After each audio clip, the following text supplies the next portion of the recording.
어떤 분이 우리 교회에 한 자매에게 이런 질문을 했습니다. 우리는 무엇으로 구원받습니까? 아래에 세 가지 답안이 있는데 그 중에서 정확한 답안을 선택하십시오. 첫째가 우리는 믿음으로 구원받습니다. 두 번째는 우리는 행위로 구원받습니다. 세 번째는 우리가 믿음과 행위로 구원받습니다. 세 번째는 믿음으로 얻게 된다는 거고, 두 번째는 행위로 얻게 된다는 거고, 세 번째는 믿음과 행위에 근거해서 얻게 된다는 것이지요. 만일 여러분에게 이 질문을 한다면 여러분은 몇 번째 답안을 선택하겠습니까? 세 번째. 그 신입방 예배 때 딱 하니까 절대 다수의 사람들이 세 번째 답안을 선택을 했어요. 그리고 금방 9시 예배 때 질문을 했더니 또 절대 대부분 사람들이 첫 번째 해답을 선택을 하더라고요. 그러면 대답을 하지 않은 사람은 어딥니까? 두 번째입니까? 예, 그 자매님은 세 번째라고 이야기를 했대요. 우리는 믿음과 행위로 구원받습니다. 그러면서 저한테 질문을 해요. 자기가 대답한 것이 맞는가 하고. 우리가 오늘 본문을 보면요, 마치 세 번째 대답이 정확한 답인 것처럼 말합니다. 24절 한번 보시기 바랍니다. 야고보서 2장 24절이요. 다시 한번 읽어보세요. 시작. 이로 보건대 사람이 행함으로 어렵다 하심을 받고 믿음으로만은 아니니라. 예, 믿음으로 어렵게 된다는 것을 부인해서 부인하지 않았어요. 부인하지 않았죠. 믿음으로만 어렵게 되는 것이 아니고 또 뭐로 어렵다 하심을 받는다? 행함으로 어렵다 하심을 받는다. 그렇다면 무엇으로 어렵다 하심을 받는 것이죠? 믿음 플러스 행위로 어렵다 함을 받는다는 뜻이지 않나요? 그럼 네 번째 대답이 맞아요? 세 번째. 네 번째 대답이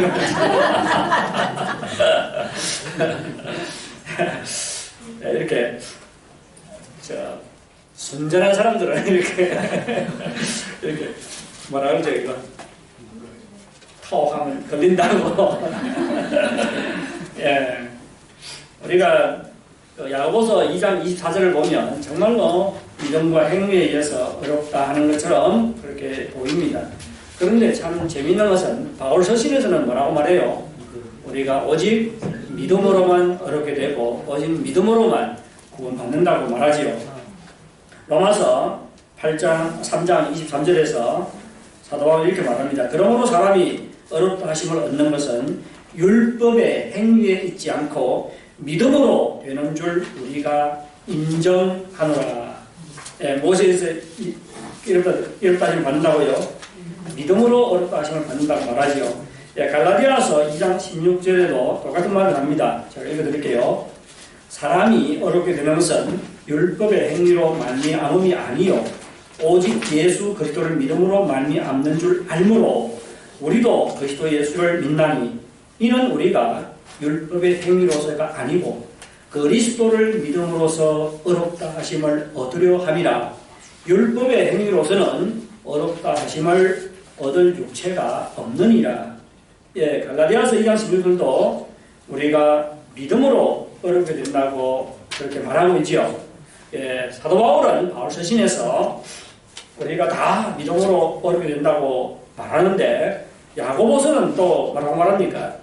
우리가 믿음으로만 어렵게 되는 것이 아니고 우리가 믿음과 그리고 행위에 의해서 어렵게 된다고 말하고 있습니다. 그렇다면 지금 바울 서신의 주장과 야고보서의 주장이 모순되는 것은 아니냐? 어떻습니까? 우리가 문장을 보면 모순되지요? 모순되는 게 아니냐? 우리가 이런 질문을 가지고 오늘 본문을 좀 살펴보기를 원합니다. 오늘 본문은 우선 먼저 행함이 없는 믿음은 죽은 믿음이라고 말하지요. 예, 행함이 없는 믿음은 죽은 믿음이라고 말합니다. 그렇다면 믿음을 두 가지로 나눌 수가 있겠지요. 죽은 믿음과 또 무슨 믿음? 살아있는 믿음이지요. 예, 죽은 믿음의 특징은 무엇이죠? 행함이 없는 믿음은 죽었다. 그러니까 믿기는 믿는데 믿음에 합당한 행함이 없다는 것이죠. 그러면 살아있는 믿음은 어떤 믿음이죠? 믿음이 있을 뿐만 아니라 그 믿음 때문에 믿음으로 행하는 행위가 있고 삶이 있다는 것이죠. 이런 차이가 있습니다. 그러면 무엇으로 믿음이 죽어있냐 살아있냐를 판단을 하지요. 행함이 있냐 없냐 그거죠. 행함이 없으면 죽은 믿음이요, 행함이 있으면 산 믿음이라는 것입니다. 우리 14절 한번 보시기 바랍니다. 14절요. 내 형제들아, 만일 사람이 믿음이 있노라 하고 행함이 없으면 무슨 믿음이죠? 죽은 믿음. 무슨 유익이 있으리요? 예, 자기에게도 유익이 없고 다른 사람에게도 유익이 없다는 말이에요. 그러면서 하는 질문이 뭡니까? 그 믿음이 능히 자기를 구원하겠느냐? 해답은 무엇입니까? 구원한다, 구원하지 못한다? 예, 이 질문 속에는 해답이 들어가 있지요. 구원하지 못한다는 것입니다. 예. 이 죽은 믿음은 자기가 믿음이 있다고 예수님을 믿는다고 말하지만 이 믿음은 그를 결코 구원하지 못한다는 것입니다. 자신이 믿는다고 생각하지만 구원을 얻지 못해요. 그러면 이런 어떤 믿음이죠? 여기 보면 행위가 없는 믿음, 행위의 열매가 없는 믿음이죠. 이런 믿음은 그를 구원하지 못합니다. 그리고 다른 사람에게도 도움이 되지 못합니다. 자기에게도 유익이 되지 못하고 다른 사람에게도 유익이 되지 못해요. 그래서 아무 유익이 없다고 말합니다. 17절은 이러한 믿음을 죽은 믿음이라고 말합니다. 17절 보십시오. 이와 같이 행함이 없는 믿음은 그 자체가 죽은 것이니라. 예, 죽은 믿음, 구원받지 못한 믿음, 못하는 믿음, 행함이 없는 믿음이지요. 그러면 이와 같이 행함이 없는 죽은 믿음은 도대체 어떠한 믿음일까요? 무엇을 믿음이라고 지금 착각하고 있는 것이죠? 19절 한번 보십시오. 19절 다시 한번 읽어볼게요. 시작. 내가 하나님은 한 분이신 줄 믿느냐? 잘하는도다. 맞지요? 하나님 한 분이시죠? 한 분이신 줄 믿느냐? 잘하는도다. 그런데 참 뒤에 썰렁한 말이 나와요. 보십시오. 귀신들도 믿고 떠는가. 예, 나는 믿음이 있노라고 말합니다. 나는 예수 믿는다. 나는 무엇을 믿는다? 하나님은 오직 한 분이시다. 하나님만이 유일하신 하나님이다. 그런 것이지요. 그런데 뭐라고 이야기하는가 하면 귀신들도 믿고 떠느니라 그렇게 말합니다. 그렇다면 이 죽은 믿음은 무슨 믿음이라고요? 당신이 예수 믿는다고 착각하지만 그 믿음은 마귀들이 가지고 있는 믿음과 동일한 믿음이라 그런 것이죠. 그러면 마귀들은 어떤 믿음을 가지고 있었어요? 마귀들 어떤 믿음을 가지고 있죠? 예수님께서 공생애를 시작하셨을 때요, 예수님을 가장 먼저 알아본 자들이 누구죠? 제자들이 아닙니다. 귀신들이었어요. 그래서 예수님께서 광야에 가서 시험 받을 때 내가 하나님의 아들이었던 돌덩이가 되나요? 떡이 되게 하라 유혹하지요. 그리고 예수님께서 안식일에 회당에 들어가서 가르칩니다. 그때 귀신 들린 자를 만나요. 귀신 들린 자를 만납니다. 우리 마가복음 보면 이렇게 기록되어 있습니다. 귀신 들린 자를 만나요. 그때 귀신이 예수님께 이런 말씀을 합니다. 나사렛 예수여, 우리가 당신과 무슨 상관이 있나이까? 우리를 멸하러 왔나이까? 나는 당신이 누구인 줄 아노니 하나님의 거룩한 자니이다. 예, 똑똑하죠? 얼마나 똑똑해요. 예, 근데 지금 귀신 들린 사람이 말하는데 그 사람이 말하는 게 아니고 그 사람 안에 있는 누가 말해요? 귀신이 말하고 있는 것이죠. 나사렛 예수여, 우리가 당신과 무슨 상관이 있나이까? 우리를 멸하러 왔나이까? 아, 너무 잘 알아요. 귀신을 멸하러 왔잖아요. 그리고 뭐라고 이야기하는가 하면 나는 당신이 누구인 줄 아노니 하나님의 거룩한 자니이다. 예, 우리는 당신이 누구인 줄 아노니, 나는 당신이 누구인 줄 아노니 하나님의 거룩한 자니이다. 예, 이 귀신은 예수님께서 하나님의 거룩한 자요, 하나님의 아들인 것을 알았습니다. 그런데 이 귀신의 반응을 보면 참 재밌어요. 어떻습니까? 예, 당신이 하나님의 거룩한 자요, 하나님의 아들이기 때문에 예수님 앞에서 무릎을 꿇고 항복하고 예수님을 섬기고 찬양하고 그렇습니까? 그렇지 않지요. 오늘 야고보서에 보면 귀신들도 믿고 어떻게 한다요? 떠납니다. 두려워하고 떨고 그러면 어떻게 했지요? 예수님을 대적을 했습니다. 대적을 했어요. 알지만 섬긴 게 아니고 항복한 게 아니고 대적을 했습니다. 이것이 무슨 믿음이죠? 죽어있는 믿음이지요. 가짜 믿음이죠. 이와 같이 열매를 맺지 못하는, 행위의 열매를 맺지 못하는 죽은 믿음은 하나님의 존재를 시인합니다. 그리고 여호와 하나님만이 유일한 하나님이라고 그렇게 믿습니다. 하지만 이러한 믿음은 단순히 지적인 동의예요. 지적인 믿음이지요. 그리고 입술의 고백입니다. 어떤 사람들은 기독교가 무엇을 믿는지 잘 알지요. 신앙을 연구한 사람들 있잖아요. 기독교가 무엇을 믿는지 잘 알아요. 그리고 기독교인들이 믿는 것에 대해서 동의를 표시합니다. 동의를 표시해요. 그리고는 스스로 자기가 기독교인이라고 생각하는 사람들이 있지요. 예, 기독교인들이 믿는 것이 무엇인지 잘 알아요. 지식이 있어요. 그리고 거기에 대해서 동의를 합니다. 기독교인들이 믿는 것이 다 옳아. 예, 그리고는 어떻게 해요? 자신이 그리스도인이라고 착각을 해요. 무엇이 모자라지요? 무엇이 모자랍니까? 예수 그리스도를 그의 생명의 구주와 주님으로는 어떻게 합니까? 영접을 하지 않습니다. 예수님을 자신의 생명의 주인으로 모셔드리지를 않아요.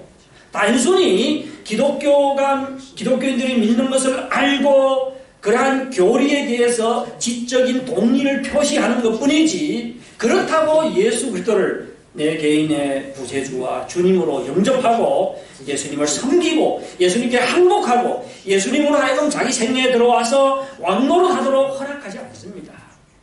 이것은 단순히 지적인 동의예요. 악한 사탄 마귀의 믿음과 별 구별이 안 된다는 것이죠. 지적인 동의는 이게 지적인 믿음, 이성적인 동의, 지적인 믿음이라고 하는데 이것은 우리를 구원하지 못합니다. 믿는다고 착각할 수가 있어요. 하지만 그것은 참된 믿음이 아니죠. 또한 어떤 사람들은 입술로 고백만 하면 기독교인이라고 생각하는 사람들이 있습니다. 무슨 말이죠? 영적 기도를 하잖아요. 영적 기도를 하면 우리는 어떻게 해요? 예수 믿는다고 믿어주지요. 하지만 그 사람이 진짜 그리스도인이냐, 이것은 두고 볼 일입니다. 저는 초기에 너무 고민스러웠어요. 영적 기도를 했는데 후에 알고 보니까 전혀 예수 믿는 게 아니에요. 그래서 제가 한 목사님께 물었어요. 뭐 이런 현상들이 있는데 어떻게 영적 기도를 계속 시킬까요? 시키지 말까요? 그래도 어떻게 시키라고 이야기를 하더라고요. 그래도 한번 해보는 것이 안 하는 것보다 나으니까네. 근데 우리가 복음을 전하다 보면 어떻게 합니까? 1시간 동안 열심히 복음을 전하세요. 복음을 많이 들었습니다. 이야기를 많이 들었어요. 너무 잘 돼요. 미안해가지고 어떻게 합니까? 따라서 연결 하는 경우가 있지요. 체면을 봐주는 겁니다. 복음을 전한 사람에게. 그런 사람이 있어요. 그런데 이와 같은 입술의 고백은 결코 그를 구원하지 못합니다. 참된 믿음도 아니고. 제가 월요일 날에 한국 갔다가 목요일 날에 돌아왔어요. 그래서 조선족 목회자들 모임이 있어서 갔다 왔는데 캄 선교회, 캄 미션이라 캄 선교회라고, 캄 주의 나라가 옷이라는 그런 것이에요. 캄 선교회 전 국제 대표가 아프리카에 가서 15년 동안 감비아 정말 뭔지 모르겠네요. 잠비아에 가서 15년 동안 선교를 했어요. 잠비아인가 감비아라고 그러는데 그 가서 15년 동안 선교를 하고 돌아왔습니다. 이번에 와서 이렇게 선교에 대해서 강의를 하는데 제가 얼마나 감동을 했는지 몰라요. 선교에 대해서 새롭게 좀 깨달았어요. 예수님께서 오시는 날짜를 아는가 그러더라고요. 당연히 모르지요. 모른대. 자기도 모른대. 그런데 언제가 되면 예수님께서 오신다는 건 안 돼요. 그러면서 하는 말이 마태복음 24장 14절에 대해서 이야기를 해주더라고요. 거기에 보면 이런 말씀이 나와 있습니다. 14절요. 이 천국 복음이 모든 민족에게 증언되기 위하여 온 세상에 전파되리니 그제야 뭐 온다? 끝이 온다. 그래요. 예수님께서 언제 오신다고요? 복음이 모든 민족에게 증거가 될 때 예수님께서 오신다. 그런 말입니다. 그러면 지금 우리는 무엇을 하는 사람이지요? 예수님께서 다시 오시기를 준비하는 사람들이잖아요. 그럼 어떻게 해야 돼요? 열심히 복음을 전해야 되겠지요. 열심히 복음을 전해야 됩니다. 그러면서 하는 말이 뭐냐면 서구교회는 지금 어떻게 하면 선교를 끝내야 될까? 끝나잖아요. 그러면 예수님께서 오시면 끝나는 거 아닙니까? 끝내야 될까를 고민하고 있는데 한국교회는 아직도 교회 돌아다니면서 선교를 해야 된다고 이야기를 하고 있다고 그런 말씀을 하더라고요.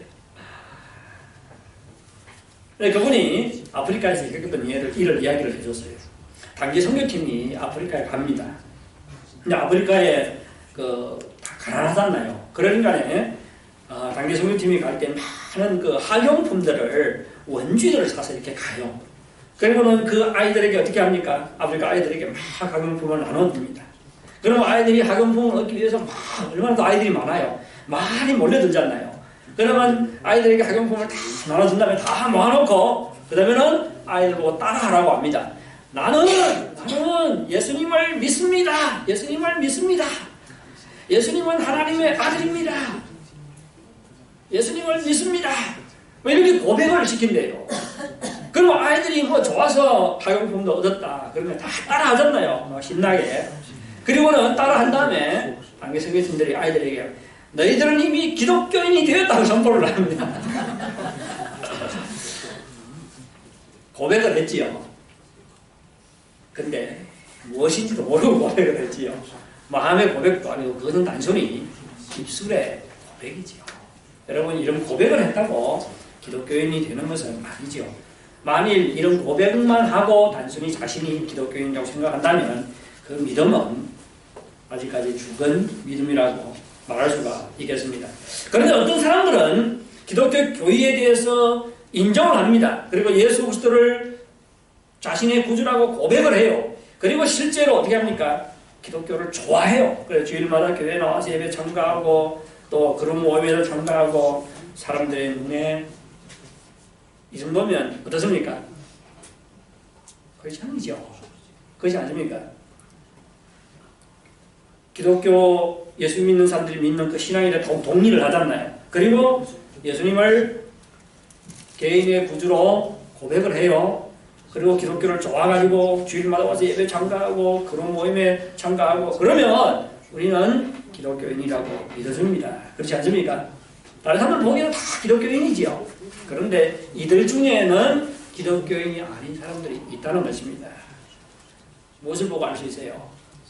만일 그의 생명에 변화가 없고 여기 보면 행위의 열매, 삶의 열매를 맺지 못한다면 그의 믿음은 그래도 어떻게 해요?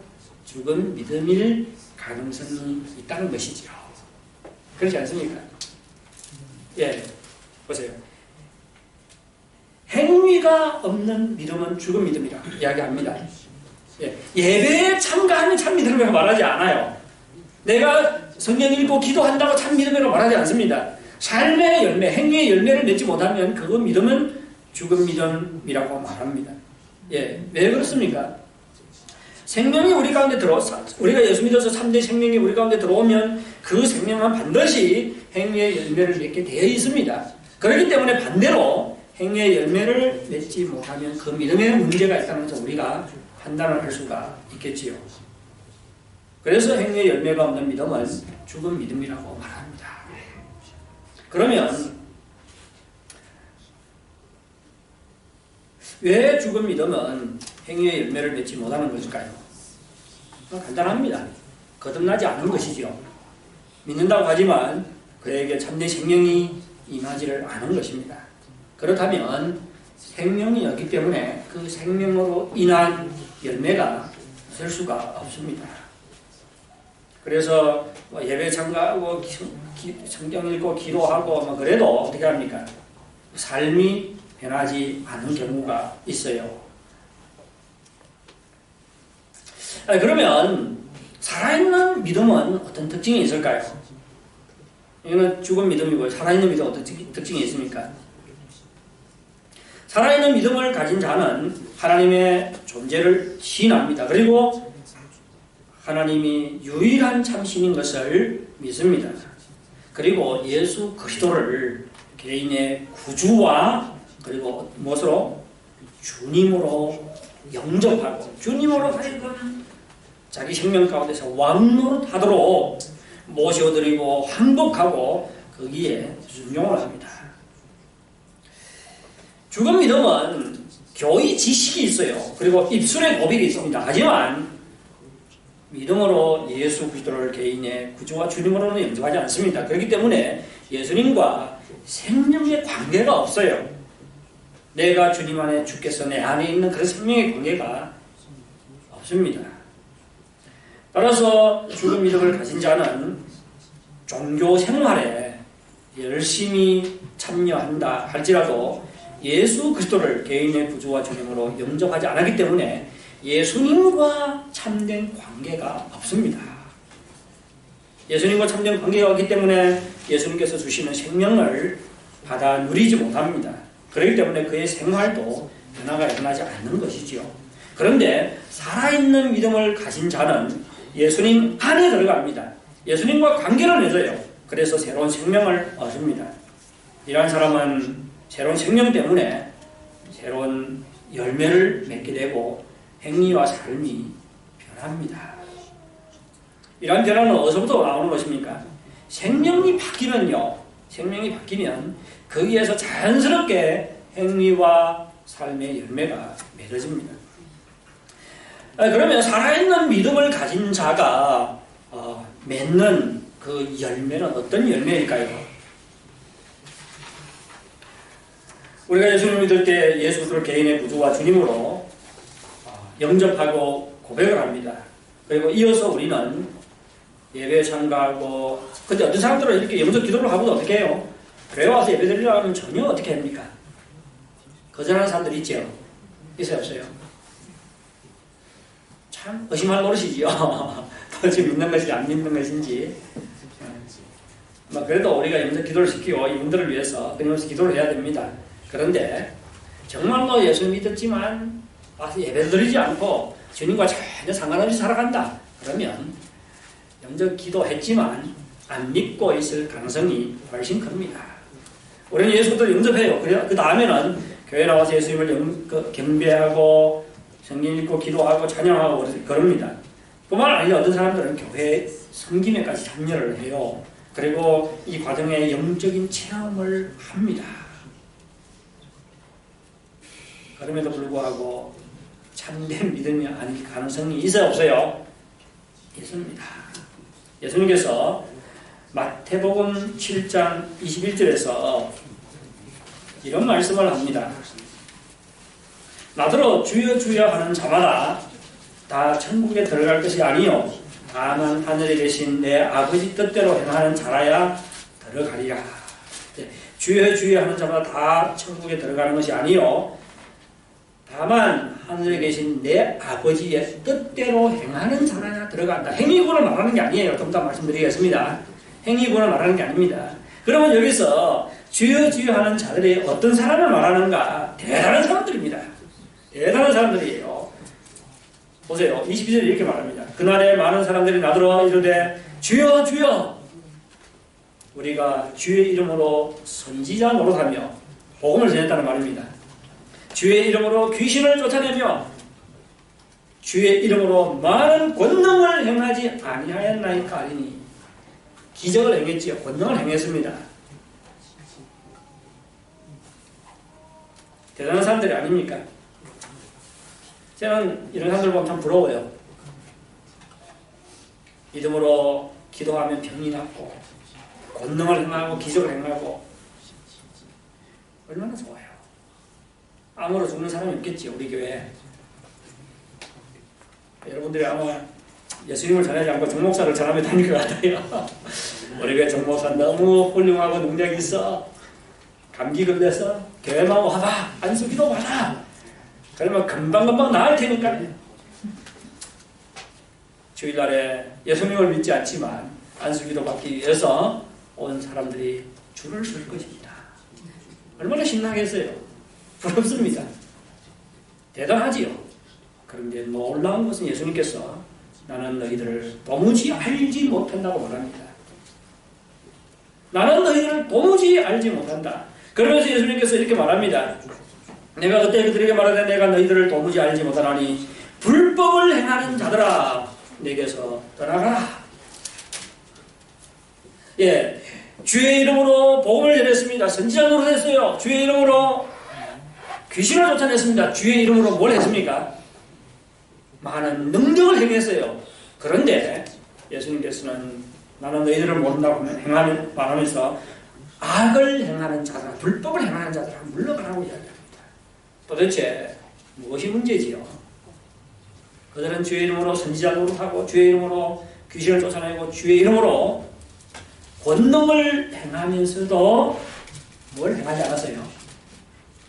하나님의 뜻을 행하지를 않았어요. 하나님의 뜻이 순종하는 삶을 살지를 않았어요. 가능해요? 가능하지 않아요? 목사가 되보면 이게 가능하다는 것을 알 수가 있습니다. 과거에 미국에 TV 설교가들이 많았어요. 이 사람들은 저와 같이 한 교회에서 목회하는 사람들이 아니고 그 방송국에서만 설교하는 사람들이에요. 예, 방송국에 그 초빙돼 가지고 설교하는 사람들이라면 설교를 잘하겠어요, 못하겠어요? 잘하는 사람들이죠. 그렇지 않습니까? 제가 예수 믿은 지 30년이요. 목회한 지 15년입니다. 아, 참 어떤 방송국에서도 저를 와서 설교하는 조청을 하지 않아요.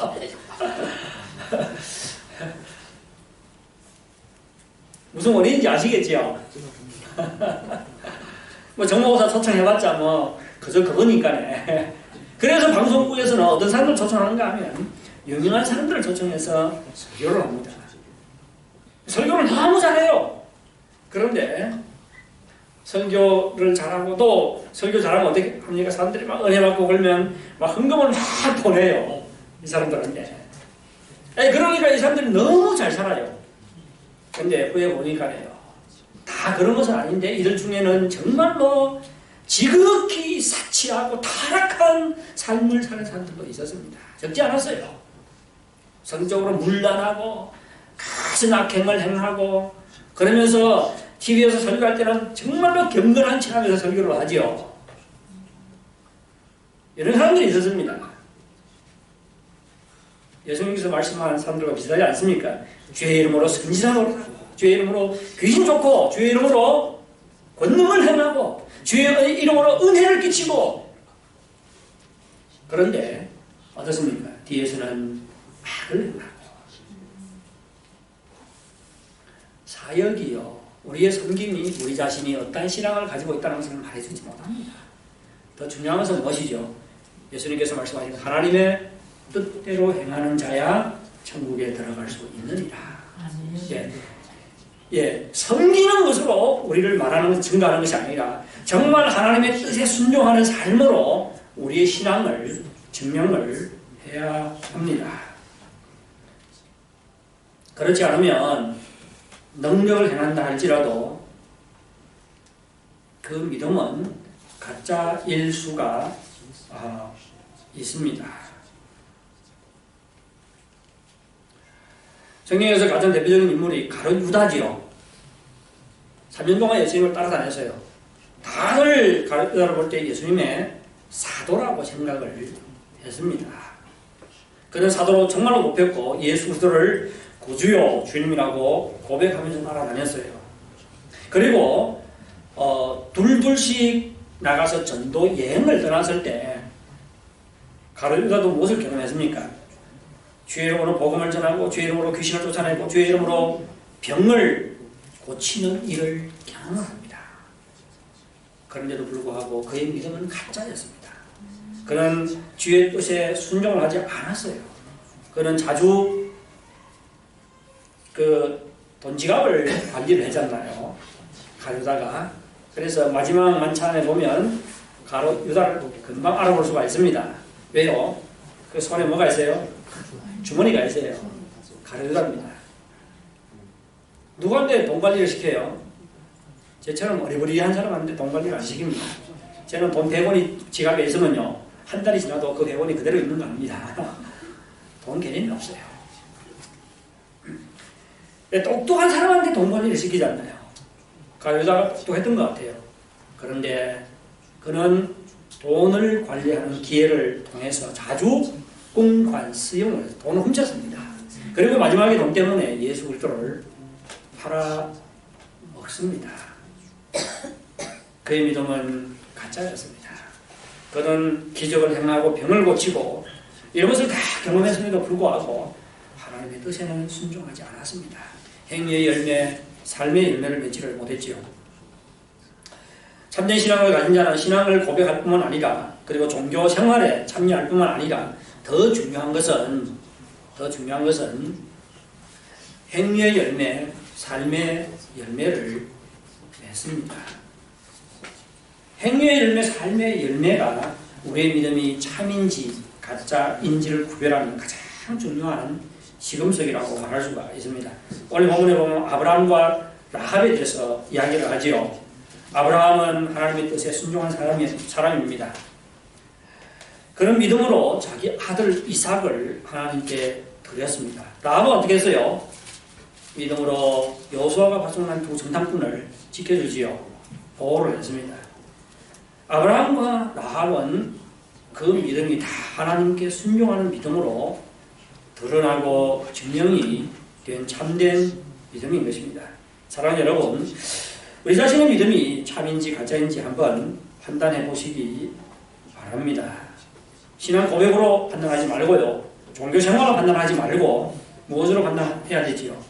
우리가 정말로 믿음 때문에 그 믿음에 합당한 행위와 삶이 있는지, 행위와 삶의 열매를 맺고 있는지, 그것으로 한번 판단해 보시기 바랍니다. 그렇다면 처음으로 한번 돌아가겠습니다. 우리는 믿음으로 어렵게 되는 것입니까? 아니면 믿음과 행위에 의해서 어렵게 되는 것입니까? 이순호 성도님, 이제는 무엇으로 어렵게 되죠? 믿음 플러스 예, 아직도 믿음 플러스 행위네요. 예, 그렇습니다. 예, 야고보서는 믿음 플러스 행위로 어렵게 된다고 이야기합니다. 근데 로마서는 오직 믿음으로만 어렵게 된다고 이야기를 하지요. 우리가 그저 문자만 보면요, 바울과 야고보가 모순되는 것을 지금 이야기하고 있는 것 같아요. 마틴 루터는 종교개혁을 일으키면서 그때 당시에 천주교가 믿음 플러스 행위 구원이었습니다. 근데 거기에 대항해서 마틴 루터는 오직 믿음으로만 얻게 되고 오직 믿음으로만 구원받는다는 복음을 전하지요. 예. 근데 이 마틴 루터가 야고보서를 보니까 천주교 교리를 지지를 하고 있는 것 같잖아요. 그래서 그 야고보서를 지푸라기 서신이다. 지푸라기는 설명해서 쓸모없어요. 쓸모없는 지푸라기 서신이라고, 그렇게까지 마틴 루터도 야고보서를 비하를 했습니다. 예, 그런데 우리가 이 야고보서와 로마서의 주장을 가만히 대비를 해보면요, 사실 모순되는 것이 아니라 야고보가 말한 믿음과 바울이 말한 믿음은 동일한 믿음이 아닌 것을 알 수가 있습니다. 야고보가 말한 믿음은 무슨 믿음이죠? 귀신도 믿는 그런 믿음. 무슨 믿음입니까? 이성적인 믿음, 지식적인 믿음이에요. 지적인 믿음입니다. 그런데 이 바울이 말한 믿음은 무슨 믿음이지요? 예수님과 인격적인 관계를 맺는 그 믿음을 말합니다. 야고보가 말한 믿음은 지적인 믿음, 바울이 말한 믿음은 참된 믿음을 말해요. 그래서 지금 야고보는 뭘 요구를 하고 있는 것이죠? 지식적인 동의를 가지고 예수 믿는다고 착각하는 사람들에게 행위라는 열매를 통해서 그 믿음을 어떻게 하라? 자, 증명해 보이라고 지금 요구를 하고 있는 것입니다. 바울은 믿음으로만 구원받는다고 말함으로써 행위에 의해서, 율법적인 행위에 의해서 구원받는다는 공로주의, 율법주의에 지금 대항을 하고 있습니다. 야고보와 바울이 당면한 문제가 다른 것이지요. 야고보대는 무슨 문제에 직면해서요? 우리가 믿음으로 그렇게 돼. 그러니까 어떻게 해요? 마음대로 살아도 괜찮아. 그런 사람들 있잖아요. 마음대로 살아도 괜찮아. 막 악을 행하고, 그러면 어떻게 해요? 주일날에 와서 회개만 하면 되니까요. 회개하고 또 나가서 악을 행하고, 그런 사람들 향해서 뭘 요구하고 있습니까? 그런 믿음은 참 믿음이 아니야. 행위라는 열매를 통해서 증명을 해봐. 이런 것이에요. 근데 바울은 그때 당시에 부딪힌 문제가 무엇입니까? 유대인들의 율법주의입니다. 율법주의는 믿음으로 구원받는 것이 아니고 행위를 더해야, 행위라는 공로가 있어야 구원받는다고 지금 주장을 하고 있어요. 근데 행위라는 공로가 있으면 하나님의 은혜로 구원받는 것이 아니잖아요. 이것은 정말로 바울의 목이 이단입니다. 그래서 바울은 이러한 유대주의, 율법주의에 대항해서 오직 믿음으로만 구원받는다고 말하고 있습니다. 그래서 야고보가 말한 믿음과 바울이 말한 믿음은 좀 다른 믿음입니다. 야고보는 지적인 동의를 말했다면 바울이 말한 믿음은 성화의 열매가, 성화의 씨앗이 포함된, 성화의 씨앗이 포함된 주님과의 그런 인격적인 관계, 참된 믿음을 말하고 있는 것입니다. 참된 믿음은 그 안에 성화의 씨앗이 숨겨져 있기 때문에 그러한 믿음을 가진 자는 반드시 어떻게 합니까? 성화의 열매를 맺게 되어 있습니다. 그런데 오늘 본문은 그래도 아브라함은 믿음과 행위에 의해서 이렇게 된다고 말하지 않았습니까? 한번 보십시오. 아브라함이 이삭을 제단에 바칩니다. 그래서 행위로 의롭다 하심을 받는 것이 아니냐 질문을 합니다. 이 말은요, 우리가 바울식으로 이해를 해서는 안 돼요. 지금 야고보는 이성적인 믿음, 그렇죠? 이성적인 믿음을 가진 사람의 각도에서 이 말을 하고 있습니다. 무슨 말인지 아시겠지요? 지적인 믿음, 지적인 동의만 가지고 있는 자의 시각에서 지금 이 말을 하고 있습니다. 니 보라고, 아브라함을 하면 보라고. 그는 이삭을 바치지 않았냐? 그렇죠? 그에게는 뭐가 있었다? 행위가 있어서 단순히 너희들이 말하는 지적인 그런 믿음만 있는 게 아니야. 그의 믿음은 행위라는 열매가 있었어. 그래서 지적인 믿음 그리고 행위라는 열매, 그러면 참된 믿음이죠. 지금 잘못된 믿음을 가지고 있는 자의 시각에서 말하고 있는 것이에요. 바울적인 시각에서 이것을 벗어나면 안 됩니다. 22절 보시오. 내가 먹으니만 믿음이 그 행함과 함께 일하고 행함으로 그 믿음이 온전케 되었느니라. 이에 성경이 이른바 아브라함이 하나님을 믿으니 이것을 이루어 여기셨다 말씀이 이루어졌고, 야고보도 어떻게 해요? 아브라함이 믿음으로 어렵게 되다는 것에 대해서 인정을 합니다. 그는 하나님의 것이라 칭함을 받았나니 이로보건대 사람이 행함으로 어렵다 하심을 받고 믿음으로만은 아닙니다. 그래요. 여기서 믿음으로만은 아니라고 할 때 그 믿음은 우리가 말하는 살아있는 믿음을 말하는 것이 아니라 지적인 동의입니다. 예. 따라서 우리가 바울 시각에서 믿음을 말한다면 아브라함은 단순히 믿음으로만 어렵게 된 것이지요. 라합도 마찬가지입니다. 라합이 정탐꾼을 숨겨줘요. 그런데 정탐꾼을 숨겨줄 수 있었던 것은 무엇 때문입니까? 정탐꾼을 숨겨줬기 때문에 구원받은 게 아니라 정탐꾼을 숨겨준 그 믿음 때문에 구원받습니다. 라합이 정탐꾼을 숨겨주었던 것은 하나님을 상천하지의 하나님이라고 고백을 해요. 예, 하나님께서 이스라엘 백성 가운데 행한 일을 들었거든요. 막 홍해를 건너지요. 그리고 전쟁에서 승리하게 하지요. 이것을 듣고 여리고 성의 사람들은 하나님이 상천하지의 하나님이라는 것을 다 알았어요. 누구도 여호와 하나님과 대적할 수 없다는 것을 알았습니다. 그래서 라합이 고백을 합니다. 그런데 그런 고백으로 끝나지 않고 라합이 어떤 요구를 하는가 하면 이런 요구를 합니다. 제가 읽어드리겠습니다. 우리가 듣자하니 곧 마음이 녹았고 너희로 말미암아 사람이 정신을 잃었나니 너희의 하나님 여호와는 위로는 하늘에서도 아래는 땅에서도 하나님이시니라. 상천하지 않으려는 뜻이죠. 12절에 이렇게 말합니다. 그러므로 이제 정하노니 내가 너희를 선대하였은즉 너희도 내 아버지 집을 선대하도록 여호와로 내게 맹세하고 내게 증표를 내라. 무슨 말이죠? 내가 너희를 선대했으니까 너희도 이제 나를 선대하라. 무슨 말입니까? 이 하나님이 어떤 분인가를 고백하고 그 하나님의 은혜에 지금 뭐하고 있는 것이죠? 기대고 있는 것이죠. 그 은혜가 자기에게로 임하기를 사모하고 있습니다. 이것은 여리고성의 다른 사람들과는 전혀 다르죠.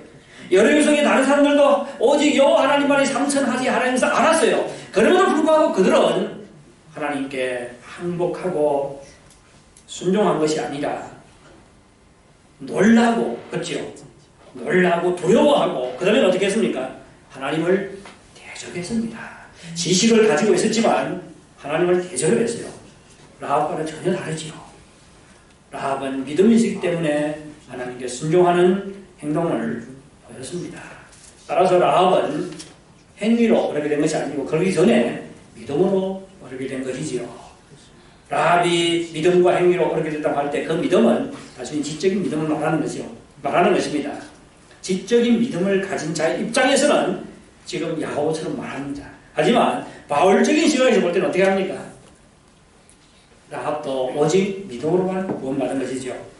에베소서 2장 8절 9절에 이렇게 말합니다. 너희가 그 은혜로 말미암아 구원을 얻었나니 그 은혜로 말미암아 믿음으로 구원을 얻었나니 이것이 너희에게서 난 것이 아니요 하나님의 선물이라. 행위에서 난 것이 아니니 이는 누구든지 자랑치 못하게 하려 함이니라. 예, 보십시오. 너희가 그 은혜로 말미암아 믿음으로 구원을 얻었나니 그래요. 보십시오. 우리가 믿음으로 구원을 얻었다의 반대는 무엇입니까? 무엇으로 구원받는다? 우리가 행위로 구원받는다지요. 근데 우리가 행위로 구원받는다는 것은 무슨 뜻이지요? 우리가 우리의 노력과 공로로 구원받는다 그런 뜻이죠. 그러면 반대로 우리가 행위로 구원받는다의 반대는 무엇입니까? 예, 은혜로 구원받는다는 것이죠. 우리 아시겠어요? 예, 믿음으로 구원받는다의 반대는 행위로 구원받는다, 공로로 구원받는다. 그러면 우리 공로로 구원받지 않으면 무엇으로 구원받아요? 하나님께서 거둬주시는 것이지요. 하나님의 선물입니다. 은혜로 구원받는다예요. 그러면 믿음으로 구원받는다. 이것이 나타내고자 하는 메시지는 무엇입니까? 우리가 우리의 공로로 구원받는 것이 아니라 우리의 노력으로 구원받는 것이 아니라 오로지 하나님의 은혜로 구원받는다는 것을 믿음으로 구원받는다는 말로 표현하는 것입니다. 믿음이 구원의 조건이란 말이 아니에요. 공로란 말이 아닙니다. 믿음은 구원의 조건이 아니라 구원의 통로입니다. 구원의 수단이에요. 조건이라고 할 때는 이것이 우리의 공로로 치부될 수가 있어요. 나는 믿었기 때문에 구원받고 너는 믿지 않기 때문에 구원받지 못한다. 우리의 믿음이 우리를 구원하는 것이 아닙니다. 누가 우리를 구원해요? 하나님이 우리를 구원하는 것이지 우리의 믿음이 우리를 구원하는 게 아닙니다. 그런데 하나님께서 이 믿음이라는 통로 수단을 통해서 우리에게 구원을 허락해 주시는 것이지요. 여러분, 우리는 믿음으로 거르게 됩니다. 하나님의 은혜로 구원을 받습니다. 하나님께서 우리에게 은혜를 베푸셨기 때문에 그 은혜로 구원받는 것이지요. 근데 그 은혜로 구원받은 자는 새 생명이 주어집니다. 그렇기 때문에 새로운 삶을 살 수 있는 능력이 주어져요. 예, 이런 능력이 주어지기 때문에 믿음으로 구원받는 자에게는 정말로 이제는 새롭게 살아가야 하는 의무와 책임이 주어지는 것이죠. 그렇기 때문에 성경은 정말로 하나님의 은혜에 합당한 삶을 살라고 우리에게 요구를 하고 있습니다. 믿음으로 구원받은 자는 정말로 하나님의 은혜에 합당한 삶으로 행위의 열매를 맺어야 할 뿐 아니라 하나님께 영광 돌리는 삶을 살아야 합니다. 사랑하는 여러분, 우리는 다 믿음으로 구원받습니다. 하나님의 은혜로 구원받습니다. 우리는 정말로 이 은혜를 알아야 돼요. 그리고 이 은혜에 감사하는 삶을 살아야 됩니다. 여러분, 믿음과 행위로 구원받는다고 말하면요, 쉽게 이단에 빠집니다. 이단들은요, 하나의 공통점이 있어요. 늘 행위를 강조를 해요. 그래서 믿음과 행위로 구원받는다고 주장하는 이단들이 너무 많습니다. 우리가 눈을 부릅뜨고 이단들을 분별을 할 수가 있어야 됩니다. 우리는 오로지 무엇으로 구원받는다?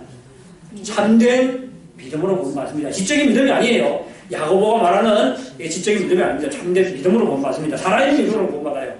그리고 믿음으로 구원받는 자는 그 은혜에 합당한 삶을 살아서 하나님께 영광 돌려야 합니다.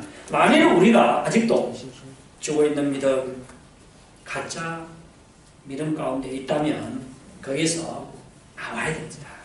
그래서 참된 믿음, 살아있는 믿음으로 돌아가야 합니다. 예, 우리 다 같이 찬송가 454장입니다. 주와 같이 되기를. 제가 이 찬양을 선택한 이유가 있습니다. 믿음으로 구원받는 자는 정말로 어떤 삶의 열매를 맺어야 하는지 그걸 생각하면서 이 찬양을 선택을 했습니다. 주와 같이 되기를 내가 항상 원하니. 예, 여기는 섬김에 대해서 많이 말하지 않고 주로 우리가 하나님 뜻에 순종하는 삶에 대해서 말합니다.